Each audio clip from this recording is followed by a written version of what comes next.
Good morning class. तो हमारा आज का टॉपिक है डायमेंशनल एनालिसिस। ठीक है, सीधे शब्द में बोलूँ तो कहाँ कहाँ पे हम डायमेंशन को यूज करेंगे, कहाँ कहाँ पे हम डायमेंशन को यूज करेंगे, या फिर जो हमने लास्ट क्लासेस में डायमेंशन निकालना सीखा था उसका एप्लीकेशन क्या क्या है, उसका एप्लीकेशन क्या क्या है। ठीक है, तो उसका मेनली दो एप्लीकेशन है। First one is principal of homogeneity, okay, and second one is conversion of units. तो कन्वर्जन ऑफ यूनिट्स के बारे में हम ऑलरेडी क्लास 9th और 10th में थोड़ा सा पढ़ रखे हैं, जैसे कि 1 मीटर में कितने सेंटीमीटर होते हैं, 1 न्यूटन में कितने डाइन होते हैं, 1 जूल में कितना ERG होता है। ठीक है ना, तो वहाँ हमने क्या किया था, वहाँ हमने सिंपली याद कर लिया था कि 1 न्यूटन में 10⁵ डाइन होता है, 1 जूल में 10⁷ ERG होता है। वहाँ हमने सिंपल याद कर लिया था। यहाँ पे क्या करेंगे, यहाँ पे उसको हम प्रूव करेंगे with the help of dimension. ठीक है, तो इसके दो एप्लीकेशन है। First one is principal of homogeneity and second one is conversion of units. ठीक है, तो बारी बारी से हम दोनों को पढ़ेंगे। चलिए,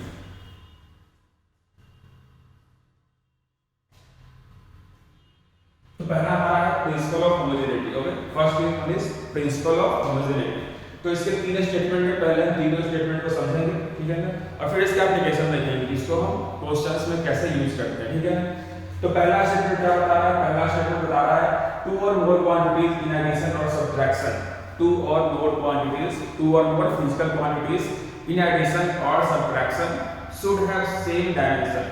ठीक है ना, two or more physical quantity in addition or subtraction should have same physical quantity. इसका मतलब क्या हुआ कि अगर हम किसी भी दो फिजिकल क्वांटिटी को ऐड कर रहे हैं या फिर सब्ट्रैक्ट कर रहे हैं, ठीक है ना, अगर हम किसी भी दो फिजिकल क्वांटिटी को ऐड कर रहे हैं या फिर सब्ट्रैक्ट कर रहे हैं, तो उन दोनों का डायमेंशन क्या होना चाहिए, उन दोनों का डायमेंशन सेम होना चाहिए। ठीक है ना, और इसमें इस स्टेटमेंट में कोई रॉकेट साइंस नहीं है। ठीक है ना, हम 1 मीटर को 1 kg से ऐड नहीं कर सकते, क्योंकि मीटर का डायमेंशन लेंथ होता है और kg का डायमेंशन m होता है। ठीक है ना, तो हम किसी भी दो डायमेंशन को, किसी भी दो फिजिकल क्वांटिटी को अगर ऐड करते हैं या फिर सब्ट्रैक्ट करते हैं तो उन दोनों का डायमेंशन सेम होना चाहिए। क्लियर? मल्टीप्लिकेशन और डिवाइड कर सकते हैं। ठीक है ना, मल्टीप्लाई कर सकते हैं, डिवाइड कर सकते हैं दो फिजिकल क्वांटिटी को, वहां पे कोई रुकावट नहीं। ठीक है ना, लेकिन किसी भी दो फिजिकल क्वांटिटी को अगर हम ऐड करेंगे या फिर सब्ट्रैक्ट करेंगे, उनका डायमेंशन क्या होना चाहिए, उनका डायमेंशन हमेशा ही सेम होना चाहिए। ठीक है ना, जैसे कि हम 1 मीटर को 1 kg से ऐड नहीं कर सकते हैं। क्लियर? इसके बारे में डिटेल डिस्कशन क्वेश्चन से करेंगे अगले स्लाइड में। ठीक है ना, दूसरा क्या बोल रहा है, दूसरा बोल रहा है quantities on the either side of an expression, quantities on either side of an expression or equation should have same dimension. Quantities on either side of equation or expression should have same dimension. इसका मतलब क्या है, अगर हमने कोई quantity लिखा है a is equal to b, ये इक्वेशन भी हो सकता है और ये एक्सप्रेशन भी हो सकता है। ठीक है, तो अगर हमने a equal to b लिखा है, इसका मतलब क्या, जो a का डायमेंशन होना चाहिए वही डायमेंशन b का भी होना चाहिए। ठीक है ना, अगर हमने a equal to b लिखा है तो both a and b should have same dimension, both a and b should have same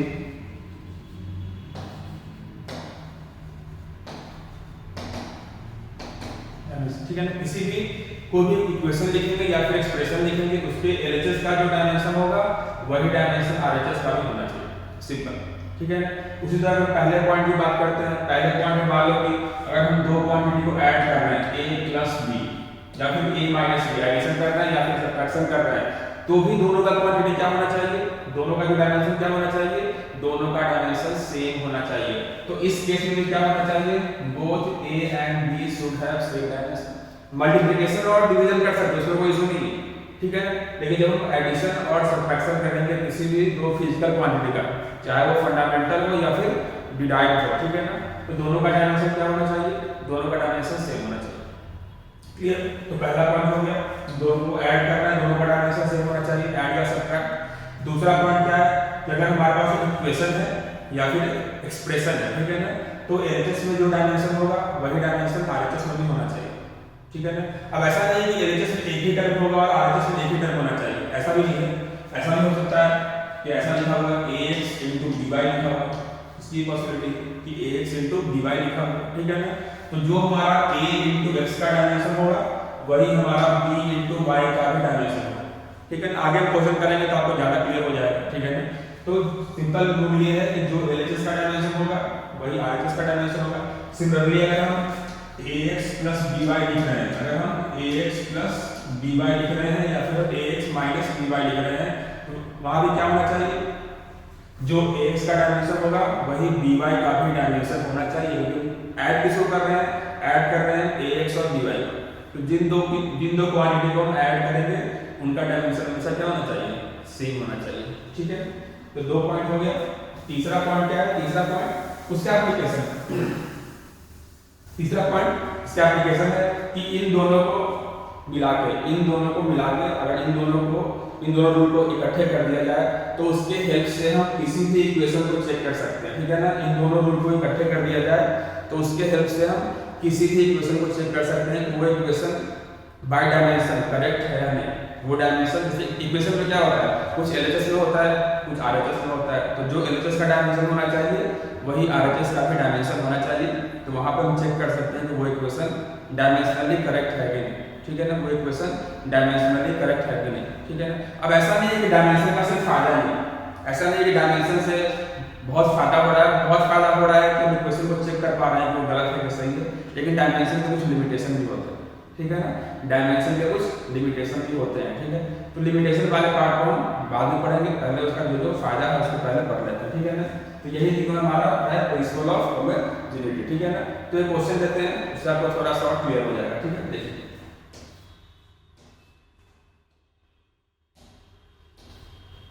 तो यहाँ पे क्वेश्चन है, let us take the dimensional correctness of the relation b is equal to u plus 8। ये जो यहाँ पे relation लिखा हुआ है ये आपको पता है। ठीक है, नहीं ये मोशन का लिखा हुआ है, इक्वेशन ऑफ मोशन है, final velocity is equal to initial velocity plus acceleration into time. ये पता है, ये सबको पता है कि इक्वेशन सही है, लेकिन हमें प्रूव करना है कि जो इक्वेशन दे रखा है वो डायमेंशनली करेक्ट है। ठीक है ना, हमें इस बात को प्रूव करना है कि जो इक्वेशन दे रखा है वो डायमेंशनली करेक्ट है। तो प्रूव करते हैं। देखिए सबसे पहले यहाँ पे दो चीजों का एडिशन हो रहा है, यहाँ पे दो चीजों का एडिशन हो रहा है।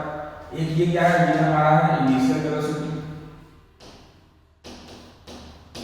ये हमारा है इनिशियल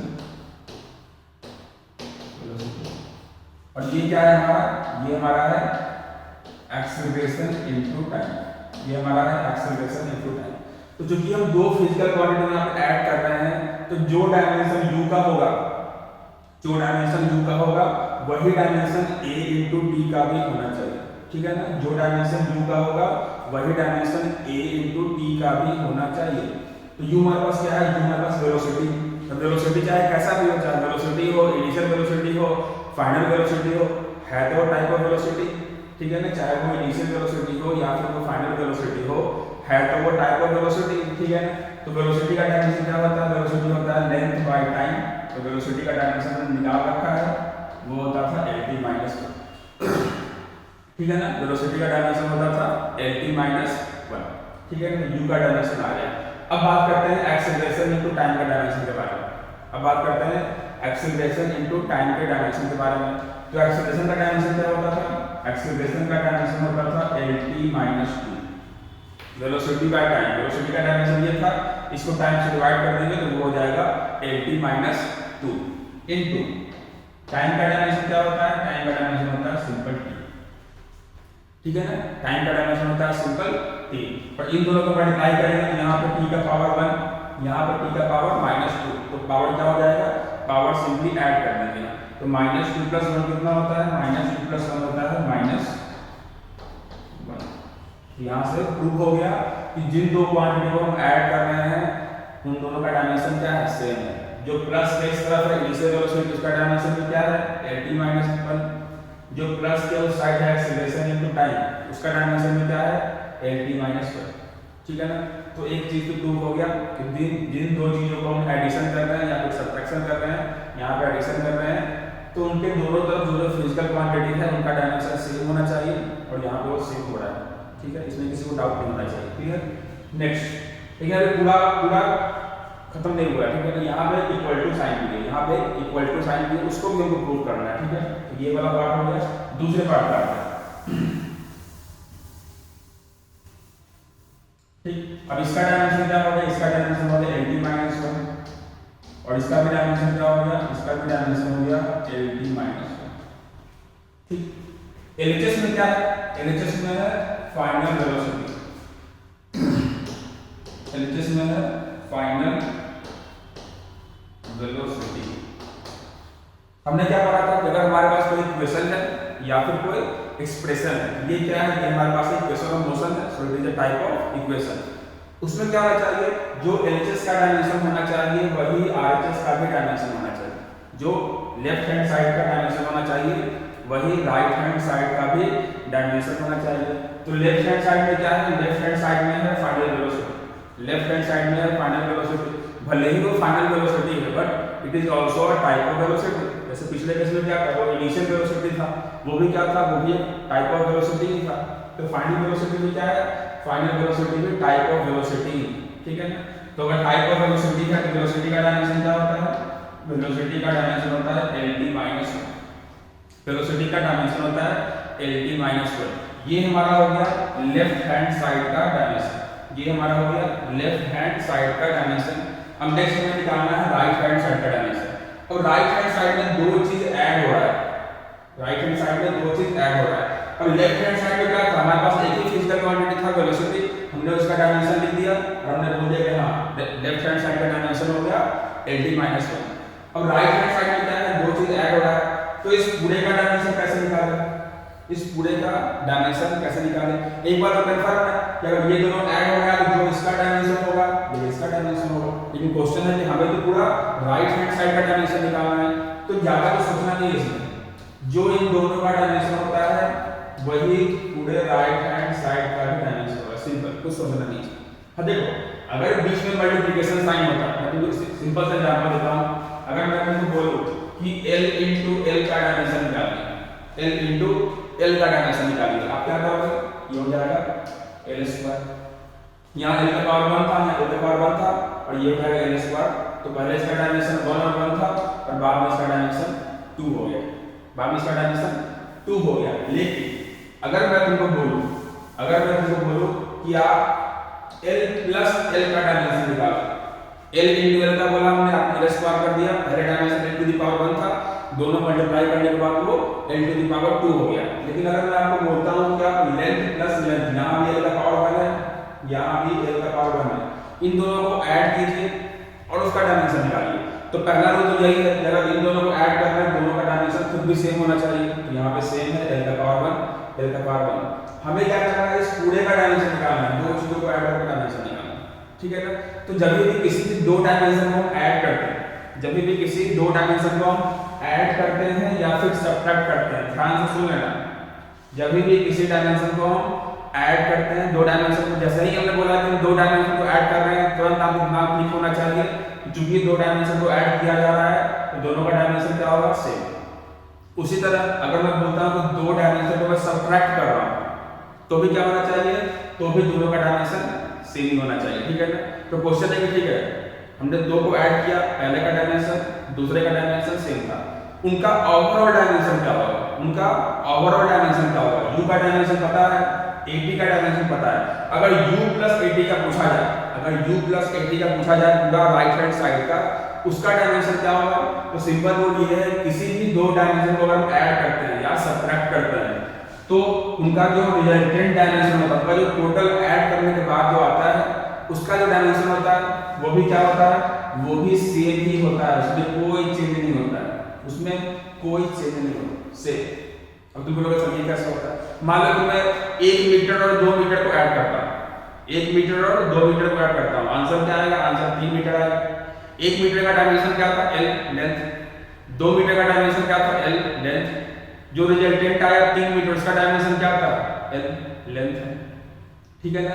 उसी तरह अगर आप 1 kg और 2 kg को ऐड करते हैं, 1 kg का डायमेंशन क्या था, मास m, 2 kg का डायमेंशन क्या था, मास m, 3 kg का डायमेंशन क्या हो जाएगा, mass that is also m, ठीक है। तो किसी भी चीज को, किसी भी दो डायमेंशन को अगर हम ऐड करते हैं तो उनका जो रिजल्टेंट डायमेंशन होता है वो भी उसके इक्वल ही होता है। L प्लस L, उसका डायमेंशन क्या हो जाएगा, वापस L, ठीक है ना। किसी भी दो चीज को ऐड करेंगे या किसी भी दो चीज को सब्ट्रैक्ट करेंगे तो उनका जो रिजल्टेंट डायमेंशन होगा वो भी उसके बराबर ही होगा। मल्टीप्लिकेशन और डिवीजन में ऐसा नहीं होता। अगर तुमने l इंटू एल कर दिया तो एल स्क्वायर हो जाएगा, फिर आपका डायमेंशन चेंज हो गया, ठीक है ना। अगर हमने लेंथ इंटू लेंथ कर दिया तो वो एरिया हो जाएगा। अगर हमने length into width into height कर दिया वॉल्यूम हो जाएगा। लेंथ का डायमेंशन कुछ और होता है, वॉल्यूम का कुछ और होता है, ठीक है ना। तो दो डायमेंशन को मल्टीप्लाई करने पे उनके डायमेंशन में चेंज आ जाता है। उनका जो फाइनल डायमेंशन होगा वो दोनों से अलग होगा। लेकिन अगर हम दो डायमेंशन को ऐड करते हैं या फिर सब्ट्रैक्ट करते हैं तो उनके डायमेंशन में कोई चेंज नहीं आता है, जो उनका ओरिजिनल डायमेंशन है। और हमें पता है ना कि जिन दो को ऐड कर रहे हैं जिन दो को सब्ट्रैक्ट कर रहे हैं उनका खुद का भी डायमेंशन क्या होना चाहिए, सेम ही होना चाहिए। तो उनका जो रिजल्टेंट आएगा उसका भी डायमेंशन क्या होगा, उसका भी डायमेंशन उन दोनों के बराबर ही होगा, ठीक है ना। तो सब्ट्रैक्शन और इसमें एडिशन में ये रूल लगाना है। मल्टीप्लिकेशन और डिवीजन में सिंपली आपको मल्टीप्लाई करना है, पावर वहां इंक्रीज हो जाता है, इसलिए आपका डायमेंशन क्या होता है, चेंज हो जाता है, ठीक है। तो वापस अपने क्वेश्चन पे आते हैं। तो यहाँ हमने क्या किया था, यहाँ हमने लेफ्ट हैंड साइड का डायमेंशन निकाल दिया दैट इज LT - 1। अब निकालना है राइट हैंड साइड का डायमेंशन। राइट हैंड साइड में क्या है, हमने दो क्वांटिटी को ऐड करा, तो इसका पूरे का रिजल्टेंट डायमेंशन क्या होगा, इसका पूरे का रिजल्टेंट डायमेंशन वही होगा जो कि उनका इंडिविजुअल डायमेंशन था, जो कि उनका इंडिविजुअल डायमेंशन था। हमने LT - 1 को LT - 1 से ऐड किया तो रिजल्टेंट डायमेंशन क्या होगा, वो भी LT - 1 ही होगा। तो पूरे RHS का डायमेंशन क्या हो गया, पूरे RHS का डायमेंशन भी LT - 1 हो गया, ठीक है ना। LHS का डायमेंशन क्या आया था, वो भी आया था LT - 1, और ये दोनों क्या है, ये दोनों इक्वल है। तो इस तरह से हमने प्रूव कर दिया ये जो इक्वेशन ऑफ मोशन है वो डायमेंशनली करेक्ट। इसको हमको दो तरीके से चेक करना है। पहले तो नीचे प्लस साइन था, तो मैं प्लस के लेफ्ट हैंड साइड में प्लस के राइट हैंड साइड में जो फिजिकल क्वांटिटी है उनका डायमेंशन सेम होना चाहिए। यहाँ पर मैं u + 80 किया था, जो डायमेंशन u का होना चाहिए वही डायमेंशन 80 का भी होना चाहिए, वो हो गया। पहला चेक वहां करना है। दूसरा चेक क्या है, इक्वल टू साइन है, मतलब क्या ये इक्वेशन है, तो जो डायमेंशन लेफ्ट हैंड साइड का होना चाहिए वही डायमेंशन राइट हैंड साइड का भी होना चाहिए, क्लियर। तो LHS का डायमेंशन क्या है, LHS का डायमेंशन है LT - 1, और RHS में क्या करेंगे, दोनों डायमेंशन को ऐड कर देंगे, और हमें पता है कि ऐड करने पे डायमेंशन में कोई चेंज नहीं आता है। उसका भी डायमेंशन क्या हो जाएगा, उसका भी डायमेंशन हो जाएगा LT - 1, और इस तरह से दोनों का डायमेंशन सेम हो गया, क्लियर। तो हमने प्रिंसिपल ऑफ होमोजेनिटी के दोनों रूल को यहाँ पे वेरीफाई कर दिया, क्लियर। तो इसको नोट किया जाए।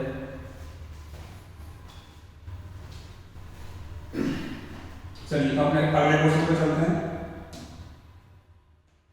तो हमारा नेक्स्ट क्वेश्चन क्या है, देखिए, if x is equal to 80 plus bt square where x is the distance traveled by the body in kilometer while t is the time in seconds then find the unit of b। ठीक है ना, आपको पूछा है कि अगर ये वाला क्वेश्चन दे रखा है और x क्या है, x हमारा है डिस्टेंस, ठीक है ना, t क्या है, t हमारा है टाइम। तो आपको बताना है कि यूनिट ऑफ b क्या होगा, b का यूनिट बताना है। तो b का यूनिट निकालने से पहले हमें ये निकालना पड़ेगा कि b का डायमेंशन क्या है। अगर b का डायमेंशन हमें पता हो, मान लो कि b का डायमेंशन l आ गया, तो यूनिट क्या हो जाएगा, मीटर स्क्वायर, मीटर हो जाएगा।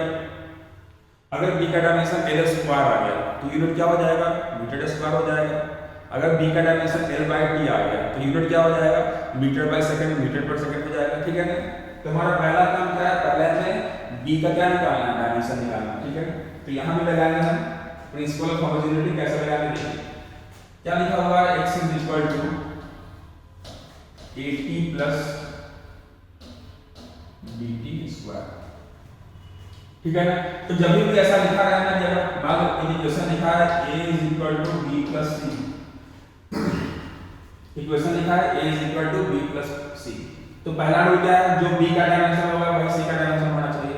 दूसरा क्या है, जो LHS का डायमेंशन होगा वही RHS का भी डायमेंशन होना चाहिए, ठीक है। तो जो LHS का डायमेंशन होगा वही RHS का भी डायमेंशन होना चाहिए। और जो अगर हम दो चीजों को ऐड करके उसका डायमेंशन निकालते हैं, अगर हम दो चीजों को ऐड करके उसका डायमेंशन निकालते हैं तो उसका डायमेंशन वही आता है जो कि इंडिविजुअल b का और इंडिविजुअल c का डायमेंशन है। जैसे कि अगर हम l प्लस l करते हैं और रिजल्टेंट हमारा l ही आता है डायमेंशन, ठीक है ना। तो जो हमारा ऐड करने के बाद डायमेंशन आया है वही डायमेंशन उनका इंडिविजुअल का भी होना चाहिए, ठीक है ना। तो यहाँ पे क्या लिखा हुआ है, यहाँ पे लिखा हुआ है x is equal to 80 plus bt square. x क्या है यहाँ पे, x यहाँ पे डिस्टेंस, तो डिस्टेंस का डायमेंशन क्या होता है, डिस्टेंस का डायमेंशन होता है l। ठीक, डिस्टेंस का डायमेंशन होता है l, तो LHS का डायमेंशन क्या आ गया, LHS का डायमेंशन आ गया क्या l। अगर LHS का डायमेंशन l है तो RHS का भी डायमेंशन क्या होना चाहिए, RHS का भी डायमेंशन, इस पूरे का डायमेंशन क्या होना चाहिए, इस पूरे का डायमेंशन भी l होना चाहिए, ठीक है। अब अगर इन दोनों को ऐड करके जो डायमेंशन आ रहा है वो l आ रहा है, इन दोनों को ऐड करके जो रिजल्टेंट डायमेंशन आ रहा है वो l होना चाहिए according to principle of homogeneity. जो LHS का डायमेंशन होना चाहिए वही RHS का भी डायमेंशन होना चाहिए। तो LHS का डायमेंशन को पता है, दैट इज डिस्टेंस है तो l, तो RHS का भी क्या होना चाहिए, RHS का भी l ही होना चाहिए। मतलब कि इन दोनों के डायमेंशन को ऐड करके जो डायमेंशन आ रहा है वो कितना है, वो l। हमने क्या पढ़ा है, अगर इन दोनों को ऐड करके जो डायमेंशन आ रहा है वो अगर l है तो इनका इंडिविजुअल डायमेंशन क्या होगा, l होगा, और ये भी क्या होगा, l होगा। सिंपल, यही पढ़े है ना, यही पढ़े है ना, ठीक है ना, कि LHS का डायमेंशन l है तो पूरे RHS का डायमेंशन भी l है। पूरे RHS में क्या है, AT प्लस BT स्क्वायर है। मतलब जब हमने उन दोनों के डायमेंशन को ऐड करा तो डायमेंशन कितना है, तो डायमेंशन l आया, ठीक है ना। तो उनका इंडिविजुअल डायमेंशन भी क्या होगा, उनका इंडिविजुअल डायमेंशन भी l ही होगा, क्योंकि हम l प्लस l करेंगे तभी तो l आएगा, तभी तो पॉसिबल है। क्लियर, तो ये चीज क्लियर हो गया कि AT का डायमेंशन भी l है और BT स्क्वायर का भी डायमेंशन l है। तो हमें A तो यहाँ पे निकालना नहीं, हमें निकालना है BT, B का डायमेंशन चाहिए, ठीक है ना। तो अकॉर्डिंग टू क्वेश्चन जो BT स्क्वायर है इसका डायमेंशन क्या है, इसका डायमेंशन l, ठीक है ना। B का डायमेंशन हमें पता नहीं, निकालना है, लेकिन हमको T का डायमेंशन पता है। T का डायमेंशन क्या होता है, कैपिटल T, और स्क्वायर है यहाँ पे स्क्वायर कर देंगे, ठीक है ना, इज इक्वल टू l। हमें निकालना है B का डायमेंशन, B यहाँ से क्या हो जाएगा, B यहाँ से हो जाएगा l बाई टी स्क्वायर, या फिर इसको बोल सकते हैं LT माइनस, ठीक है। लेकिन हमें B का डायमेंशन नहीं निकालना, तो B का यूनिट चाहिए था। तो B का डायमेंशन क्या है, B का डायमेंशन है l by T square. Length का यूनिट क्या होता है, लेंथ का यूनिट होता है मीटर डिवाइड बाय टाइम का यूनिट क्या होता है, टाइम का यूनिट होता है सेकंड। तो यहाँ पे क्या हो जाएगा, टाइम का स्क्वायर है तो ये हो जाएगा सेकंड का स्क्वायर, और यही हमारा हो जाएगा B का डायमेंशन। क्लियर, कोई डाउट, इसको नोट कीजिए।